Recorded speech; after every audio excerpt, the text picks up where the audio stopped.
Bonjour, I'm Rick Steves in Paris. You know, if you looked at the map of Europe 200 years ago, you'd hardly recognize it. It's missing so many countries. Today, it's a whole different map. But it didn't just happen. In the Romantic Age, the 1800s, national struggles helped to shape my favorite continent. And I'm fascinated by how music from the same age played a role. It lifted patriotic spirits like a bugle call on the battlefield. I wonder. What if I could team up with a great orchestra, with a dynamic conductor in the heartland of America, and weave in beautiful video images from across Europe to design a musical trip? Yes, a concert, a symphonic journey, where we'd visit 7 countries musically, celebrate their national story with their greatest hits of the Romantic Age, and I could be the tour guide.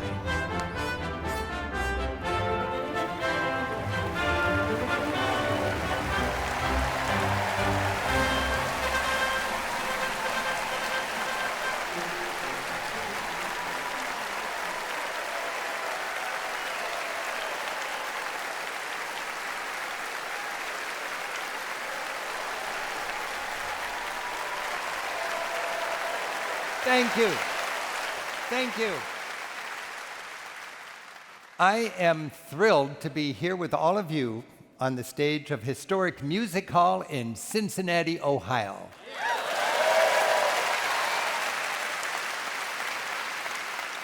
And we're about to take together a symphonic journey all across Europe. Are you ready to travel?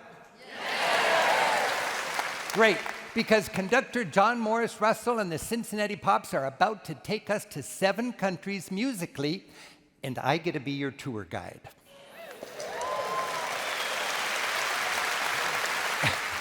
And I'm really in a good mood because I get to mix 3 of my favorite things together: love of travel, history, and music. As with the help of vivid images and the beautiful music, we appreciate how the turmoil and triumphs of 19th century Europe helped to shape the beautiful world that we live in today. Our theme is Romanticism and nationalism, the isms of the 19th century. And one thing they had in common was a fundamental yearning for freedom. We all want to be free. We want to be free from foreign oppressors. We want to be free from kings and tyrants. And we want to be free as individuals to live creative and fulfilling lives. Well, the music we'll hear is from the Romantic era, the 1800s. And by the way, this is not the giggly, kissy, romantic era that you and I might remember from middle school, okay? This is an artistic era that followed the cerebral, logical, classical age. Romanticism was less about the head and more about the heart. It was a time when people embraced nature, and they championed underdog national causes. It was an age of common people asserting themselves, grabbing the reins of power.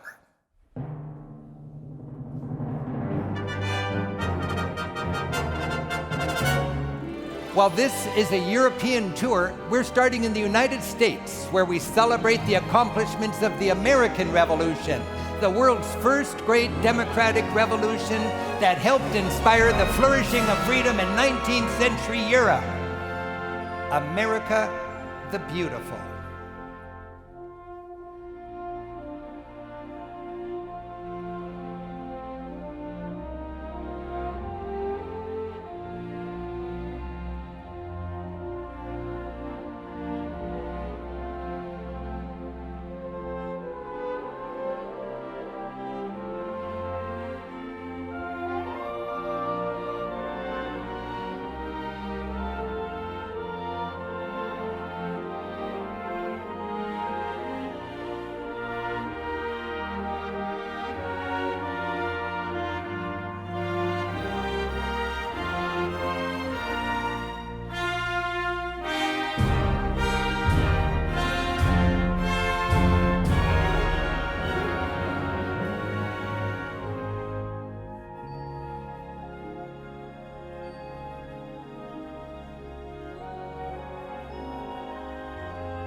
Wow, that gave me chills. America the Beautiful. Those are patriotic goosebumps. Why? Because this music celebrates our homeland. Now, as your tour guide, my challenge is to take that wonderful, if ethnocentric musical emotion on the road. Our mission is to appreciate how others thrill the same way to music of their homeland. Every nation has its own anthems, and each is different. Our itinerary features Romantic era music that stoked the pride of nationalities all across Europe, from Norway to Italy to England, and we start in Austria, the Habsburg Empire, where the waltz embodies the elegance and joie de vivre of that society at its peak in the late 1800s. Now, the Habsburgs ruled a vast empire. They loved music, and they were great patrons of the arts. That's why Mozart and Beethoven and Brahms all lived and composed in the imperial capital of Vienna. Now, Johann Strauss was the heartthrob of the Romantic period in Vienna. With his violin, he could whip the audience into a frenzy. His lilting and twirling waltzes were all the rage. This piece was written to herald a political summit. Kaiser Wilhelm of Germany was meeting Emperor Franz Joseph of Austria. It's titled Emperor Waltz. That's singular, ambiguous on purpose. Think about it. Kaiser Wilhelm, Franz Joseph, two imperial egos. Each of them were so vain, they probably thought this song was about them. Okay, the #1 hit from 1889 by Johann Strauss Jr., The Emperor Waltz.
Next up, we sail up the Danube River into Germany.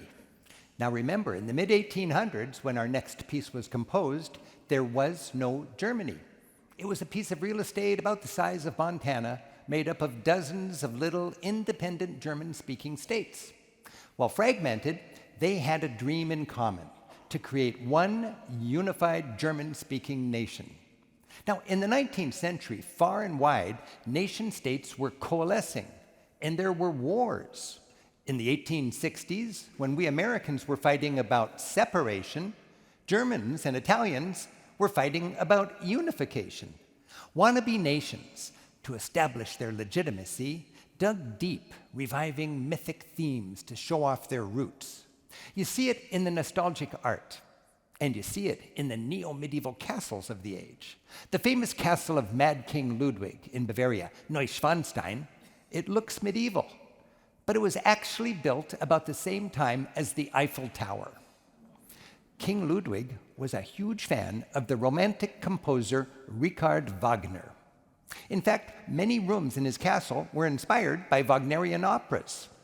Wagner's grand operas mixed Germanic myths, medieval traditions, and Christian themes that together would stir the souls of his countrymen. Up next, the rousing prelude to Act 3 from Lohengrin.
Like so many small European nations, the Czech Republic has struggled historically and heroically among big bully neighbors.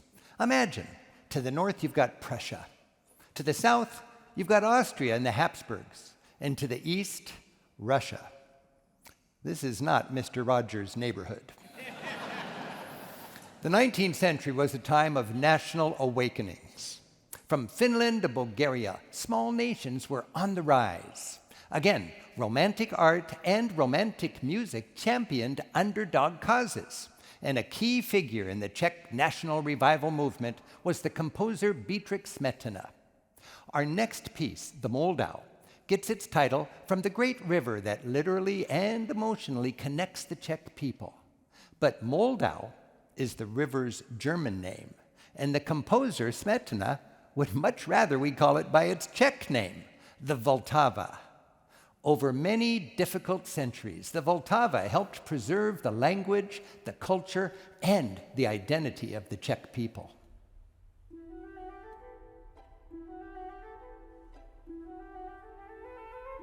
The piece is like a landscape portrait. The melody flows like a stream. It starts as a tiny brook, with flutes frolicking through forests and meadows. Then, as it grows bigger, more instruments join in. We hear a merry gathering of peasants. Later, hunters in the forests. And finally, with rolling timpani and crashing cymbals, we'll reach the stately capital of Prague. As you'll hear, this piece and the river it represents embodies the enduring, heroic spirit of the Czech people. To this day, Czechs get a lump in their throat when they hear Smetana's hauntingly beautiful melody, the Vltava.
Are you good for some more travel?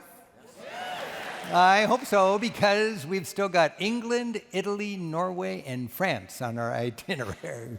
This next piece is from Great Britain, and it captures the grandeur of what was the world's first superpower. At the end of the 19th century, Queen Victoria ruled a quarter of the planet. Her realm was famously the empire upon which the sun never set. Humming with newfangled inventions from the industrial age, with a middle class that was both educated and prosperous, Britain was on a roll. Pomp and Circumstance by Sir Edward Elgar seems to provide a fitting soundtrack to the confidence that was Britain's at the dawn of the 20th century.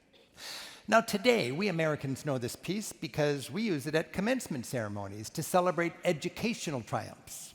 But if you happen to be ruling a vast empire or bushwhacking a brave new future for the common man, this piece works well for other triumphs too. So now, chin up as we travel to England with vivid images and the regal sounds of Elgar's Pomp and Circumstance, March number 1.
And now to Italy, with a piece that evokes the struggle of the Italian-speaking people to create their own independent country. Remember, before the 1870s, like Germany, Italy was just a bunch of little Italian-speaking states fighting bigger powers for their rightful place on the map. The dream was that the only Italian-blooded king, a man who ruled the country of Piedmont, Victor Emmanuel, would be the first king of a united Italy. The Risorgimento, as the movement for Italian unification was called, was dangerous. You could be arrested for just flying the Italian colors of green, white, and red. Italy's favorite music has long been opera, with lofty melodies and so melodramatic. It's a good fit for a land with such emotion, where everything is issimo, you know? And for Italian patriots, the operas of Giuseppe Verdi stirred nationalist spirits like a bugle call on the battlefield. Now, when a Verdi opera came to town, people packed the house. The arias, which were like national anthems in disguise, inspired people to actually stand on their seats and sing with gusto as if raising their voices in unison for Italian statehood.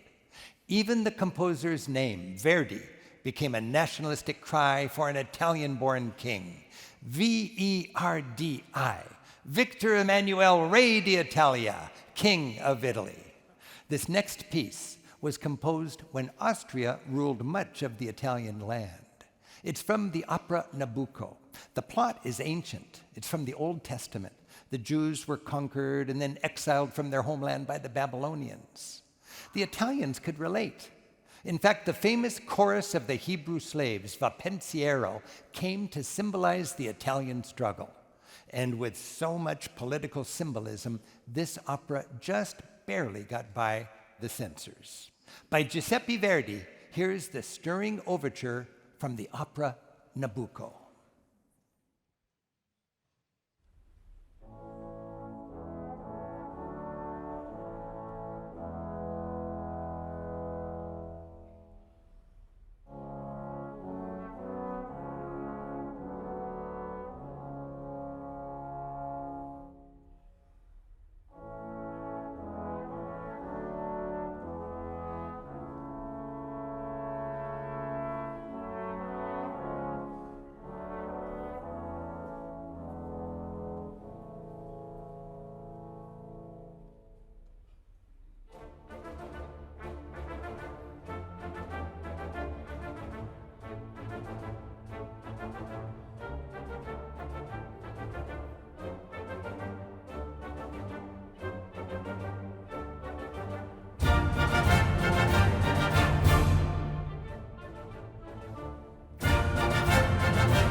Now we travel north to Norway, the land of my grandparents. Until the 19th century, Norway was under the thumb of Sweden and Denmark. In fact, back then, the capital city, Oslo, was actually named Christiania, after a Danish king. Now, if you know Norwegians like I do, you know they have a deep-seated need to be Norwegian, distinct from the Danes and the Swedes. In fact, think about this. The cultural capital, Bergen, is in the far west, in fjord country, about as far from Denmark and Sweden as you can possibly get. That's where the artists, the writers, and the composers gathered. Part of Romanticism and part of nationalism is a love of the wonder of nature. In their quest for freedom, Norwegians found inspiration in the natural beauty of their homeland. A popular play back then was based on an old fairy tale, Peer Gynt. He was the local Huck Finn, whose misadventures were set in Norway's majestic nature. Edvard Grieg set the play to music, and this piece celebrates both the pristine majesty of fjord country, as you'll see, and the pride of the Norwegian way of life. Here is Morning Mood from Peer Gynt by Edvard Grieg from Norway.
So, so beautiful. You know, every time I hear that piece, I think of my Uncle Tor from Norway and a story from my childhood. When I was just a kid, maybe 10 years old, Uncle Tor came to visit our family in Seattle. My mom insisted that I play the piano. She said, "Rick, play that song you're learning by the Norwegian composer." So I dutifully played Wedding Day at Trolltågen by Edvard Grieg. Uncle Tor was so excited, he gave me a crisp $20 bill. I had never seen so much money at one time. But you know, his enthusiasm was an even bigger gift than that $20 bill. I think Uncle Tor planted the seed that would become this concert.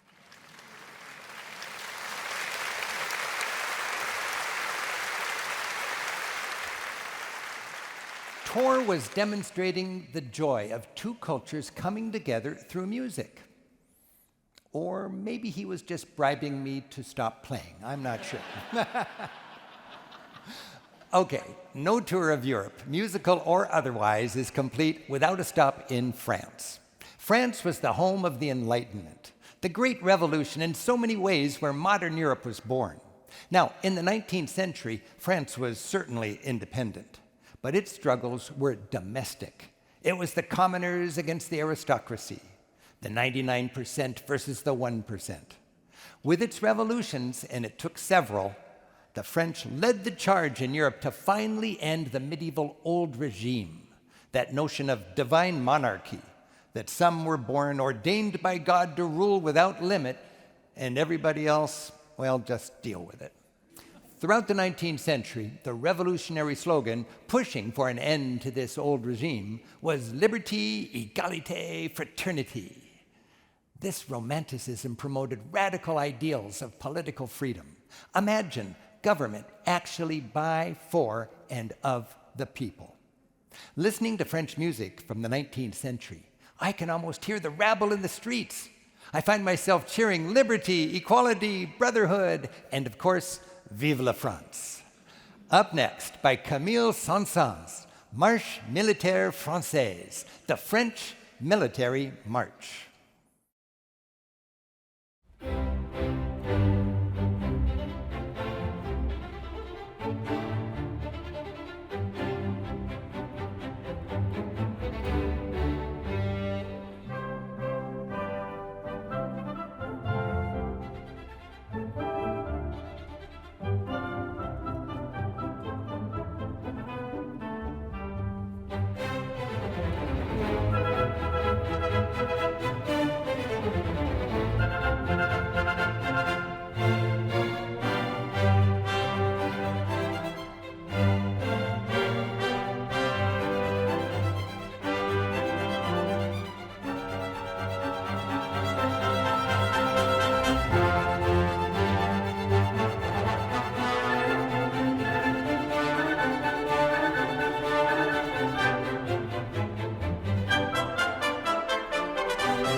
Yes, in so many ways, the Europeans of the Romantic Age, the 19th century, laid the groundwork for the freedoms that we enjoy today in the 21st century. And that European passion for freedom continues. The biggest news of our generation is the transformation of that long bickering continent into a peaceful union, the European Union. While in practice, it's tough to get that unwieldy collection of proud and distinct nations to do anything in unison, the motto of the European Union is united in diversity. And one thing Europe can do well together is to embrace the ideals of its official anthem. Our final stop is a piece conceived in that 19th century spirit of revolution, set to a poem about universal brotherhood. This anthem is as relevant today as the day Beethoven set pen to paper. It calls on all people to come together, to be united joyfully in their diversity, and to celebrate freedom. Now, the finale of our symphonic journey, the official anthem of the European Union, Beethoven's Ode to Joy.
And now, our musical homecoming. Welcome back to the USA. Take it away, Rick.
Yeah, what a concert that would be.